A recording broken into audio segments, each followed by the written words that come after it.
Dari pantauan tim liputan Sriwijaya TV, lonjakan arus mudik di Pelabuhan Bom Baru Palembang masih terlihat normal. Tidak ada antrian panjang dari para pemudik yang akan membeli tiket maupun saat menaiki kapal. Menurut Prastio, pengelola Pelabuhan Bom Baru, arus mudik Lebaran tahun ini mengalami penurunan jika dibandingkan dengan tahun lalu. Jika di tahun lalu pihaknya menyiapkan 3 kapal cepat untuk mengangkut penumpang, kini hanya disiapkan 2 kapal cepat. Sementara untuk harga tiket kapal cepat mengalami kenaikan sebesar Rp20.000.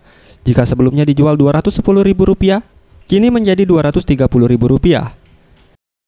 Untuk kenaikan harga tiket sendiri ada nggak, Mas? Ada kenaikan kita dari pihak kapalnya, ada peningkatan untuk Lebaran. Kalau hari biasanya normal. Berapa itu peningkatannya? Dari berapa sampai berapa? Dari 210 menjadi 230. Dari data 3 hari terakhir, sebanyak 300 penumpang berangkat dan datang melalui Pelabuhan Bom Baru dengan jadwal keberangkatan pagi dan siang hari. Tim Liputan Sriwijaya TV.